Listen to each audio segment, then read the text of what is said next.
Struggles. No matter how much it hurts you now, someday you'll look back and realize that your struggles changed your life for the better. Now please listen to what Tracy Ferrin has to say about struggles. Struggles are for you, not against you, if you choose. It's a belief she didn't always have. But then, what happened? When Tracy was 18, she was diagnosed with osteosarcoma.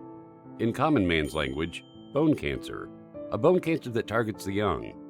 Around 16,000 cases of childhood cancer are diagnosed every year. That's 1% of all cancers which are diagnosed. Out of 16,000 cases, around 450 children are diagnosed with osteosarcoma. Oh yes, something more to add. When Tracy was diagnosed with cancer, she was 6 months pregnant, married, and was already a mother of a 10-month-old daughter. Having osteosarcoma had already put Tracy in a rare category, but being pregnant made it even more complicated. Tracy's doctors advised her to terminate her pregnancy. They said they didn't have any research that proved a healthy baby being born to a mother who underwent chemo in her first or second trimester.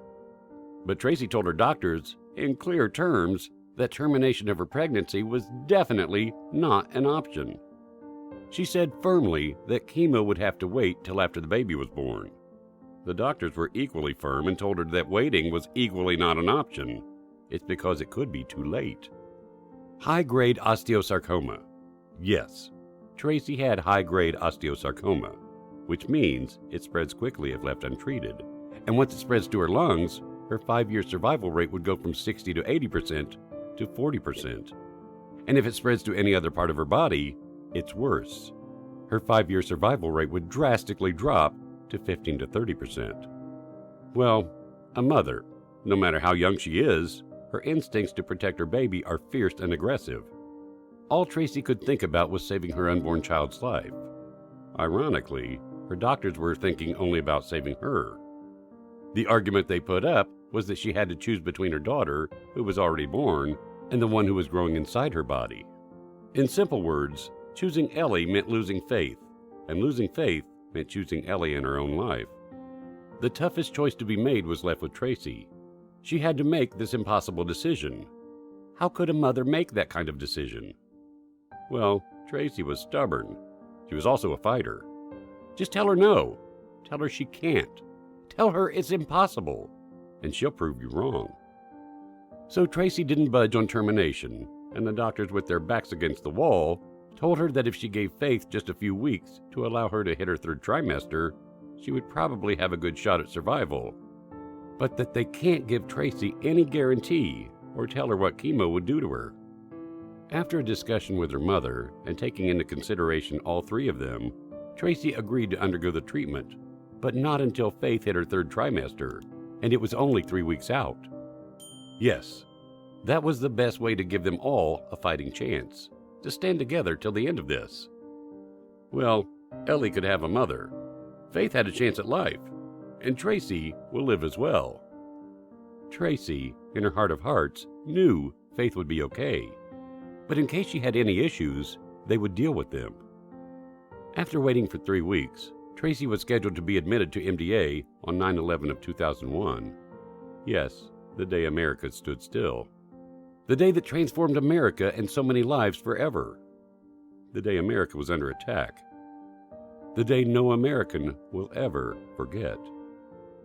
Due to those dreadful events, Tracy's chemo was rescheduled to the next day.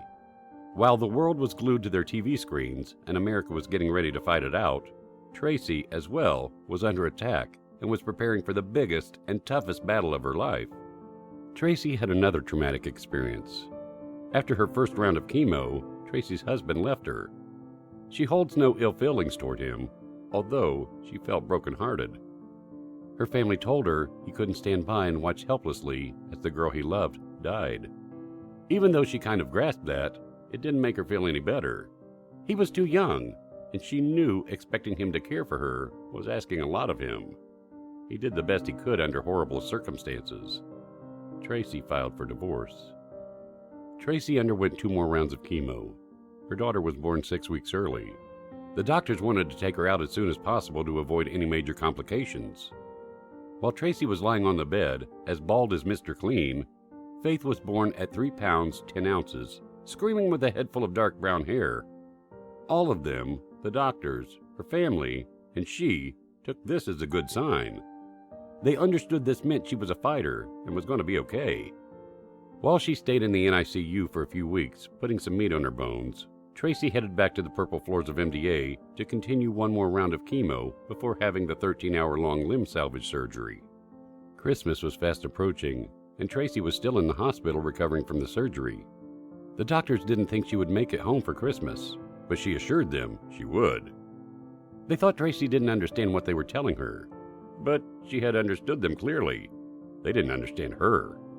She told them categorically, "I am leaving this hospital with or without your permission, so I can spend Christmas at home with my 2 daughters." Reluctantly, they released Tracy on Christmas morning. 2002 came with more treatments, and with all the side effects imaginable. Each chemo presented its own set of side effects. Tracy had to deal with kidney failure, low blood pressure, mouth sores, so painful she couldn't eat or drink, which led to extreme weight loss and dehydration. Subsequently, all these led to her ER visits at MDACC. But when she did eat or drink, Taco Bell and red fruit punch was her go-to. Her mom didn't appreciate all the red stains on the carpet from throwing up, and she would not recommend that diet to anyone, under any circumstance, especially someone who was as sick as she was. Tracy received multiple blood transfusions, which made her feel like a new woman, secretly hoping that every time they ran her blood count, they would say she needed a blood transfusion. That's how good they made her feel. Bring on that blood! There was something more in store for Tracy. She overdosed on chemo, which led to her losing her motor skills for a day. Talk about scary. She didn't know if this was going to be the new Tracy. At MDACC ER, they brought her in a neurologist to try to figure out what was wrong with her. They showed her flashcards of animals, shapes, colors, letters, asking her if she knew what they were. You know, the ones that are shown to 3-year-olds while teaching them something new. But the greatest tragedy was that Tracy knew what they were showing her, but she was unable to communicate it to them because she couldn't speak. Tracy couldn't walk by herself due to the surgery and was unable to bear weight on her leg for 10 months. She got crutches, independence gone, and resentment took its place. Due to the isolation of being in the hospital and the toll the disease took on her, she slipped into depression, and the only way she knew how to deal with that at the time was to use her pain meds, the ones they'd given her soon after her surgery. They transported her to a place where she would feel carefree and not get a chance to face reality. Whenever she wasn't in physical pain, she was experiencing emotional pain. She eventually reached the stage when she felt death would be far better than the agony she was undergoing. Truly speaking, Tracy didn't want to die, but there were so many issues. She felt death appeared to be a better alternative than her current reality. Her body was shutting down, and she knew if she completed those few last rounds of chemo, she'd die. She knew that. She knew that cancer wasn't killing her, but chemo slowly was. Her spirit knew it. She could feel it in her bones. Once again, she was in a dilemma. Either end chemo or continue with the treatment plan. The thought of her uncle who had leukemia and who had passed away about 10 years earlier flashed on her mind screen. What killed him? Cancer or chemo? Perhaps chemo, because his body had shut down. Tracy put her foot down and said to herself, "No, I don't want the same outcome. I won't continue." What a stubborn girl she was. A full year had passed after being told she had cancer. Anybody would say that battling cancer beat her up pretty good. That's a fair statement. But she's alive here today because she had won that battle. The scars are the medals she got to prove it. By then, she expected her life to get back to normal. Something that Tracy didn't understand. Something a lot of people don't understand is just because treatments are done and you're cancer-free doesn't mean life goes back to the way it was before, or that it should. Tracy's experience with cancer was traumatic and life-altering. She needed to give her body that she had just poisoned over a year's time enough time to heal, along with her heart and mind. Please listen to this. Tracy had to learn how to walk all over again. Isn't this a painful process? She had to step back into a world that she was no longer familiar with, because when she was sick, she couldn't be in public or around anyone with the slightest sniffle. Her life consisted of her bed and MD Anderson. Tracy couldn't speak about what she'd gone through, since she would get upset if anyone she knew discussed it. She wished to brush it under a rug, act like it never happened, and move forward. She wanted to be out of sight, out of mind. Her experience was different. By brushing things under the rug, they may be out of sight, but until properly dealt with, will also be the ugly lump under the rug that one may constantly trip over. Slowly, she started sharing bits and pieces of her story with others, and she realized that lump under the rug became smaller and smaller, and she felt like she was on the road to recovery. How true it is. The more you talk about the hard feelings, the less power they have over you. Tracy was never the type of person who said, "Why me?" Tracy was a person who would only focus on getting through all her struggles.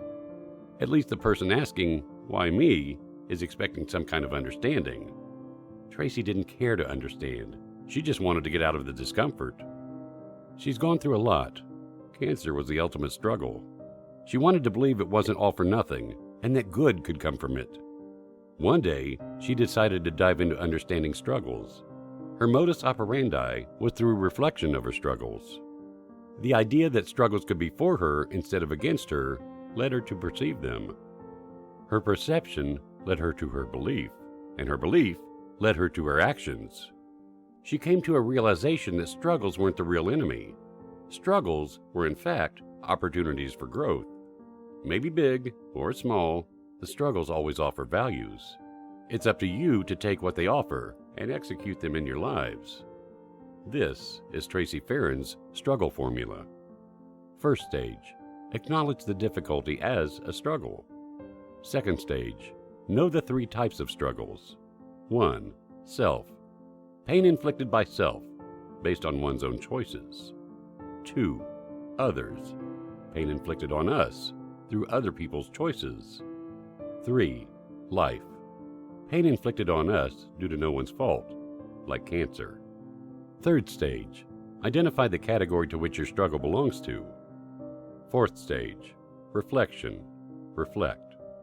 This is where the magic really takes place. 1. Ask questions to yourself. 2. Pay attention to reminders. 3. Identify your support system. That can be your spouse, a friend, family, a church leader, God, anyone whom you trust. 4. Ask the following questions to recognize the kind of struggle. A. Self. B. Others. C. Life. Did I bring this upon myself? If so, what should I do to avoid it in the future? How should I handle it now? Did someone else bring this upon me? If so, what actions are needed to solve it? Maybe I have to set boundaries, put distance between them and me, or clarify and take acceptable things. And just gotta roll with the punches or do something. Fifth stage, focus on controlling the controllables. You may not have control over your struggles, but you can control your responses to them. Sixth stage, do the things that will lift your spirit. Paint, go for a walk, hang out with your friends, listen to music or an uplifting podcast, exercise, read a book, etc. Seventh stage, realization. Realize. Struggle is for you, not against you. So lean in and search for the lesson it has to offer. This will take place only if you keep your pride and ego aside. Eighth stage, focus on a solution to deal with the struggle instead of the struggle itself. Ninth stage, use what you went through to help someone get through. 10th stage, whether you reflect in the struggle or out of it, what matters most is that you reflect. You're able to lift the fog. You also realize that struggles don't get wasted. Knowing all of this helps you deal with your struggles and learn lessons. Equation of life. Struggles plus reflection equals lesson. Lesson plus application equals growth. Growth equals progress. And progress equals happiness. Simply put, struggles equal happiness. So chin up, happiness awaits.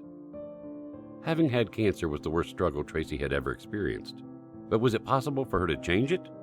She accepted it, fought the battle, won it, and respected the added value beyond measure that it gave to her life. Her belief system did not come overnight. It started off as a small flame. She applied the formula and fueled that flame to the size of a bonfire as big as the size of Texas. This formula works for anyone who's willing to put it to work. Now, listen to the happy ending of Tracy's sad story. Tracy was determined to bring Faith into this world against the doctor's advice. Well, Faith is now a healthy and happy social butterfly. She's a really sweet girl with a bright future. Going back to the events in the life of Tracy, a year after chemo, she remarried the man of her dreams. They had completed 18 wonderful years of marriage. They added 2 more children to their family. Her husband adopted her girls, who are now his girls. She has far surpassed her doctor's expectations with the use of her leg, and for the past 6 years, she's been teaching group fitness classes. She's received multiple chances to speak at various MDA functions and share her cancer story to inspire and spread hope. She's appeared on Great Day Houston and has been able to participate in neat events around town due to her volunteer work. In 2020, she became an Amazon best-selling author. She has launched a speaking career as well. Guys, did you now get a beautiful pen sketch of Tracy? Don't just say, "Wow, great." Work out with the strong dose of inspiration she has given, and why not share her story and inspire others as well? Now you tell me, who is Tracy Ferrin? Don't you think Tracy is just a girl who realized what her struggles could take from her, or she could take from her struggles? Now, didn't Tracy make you realize struggles are for you and not against you? Well, of course, if you choose. Guys, be someone's strength, be someone's inspiration, be someone's reason to never give up. Like, share, and change lives.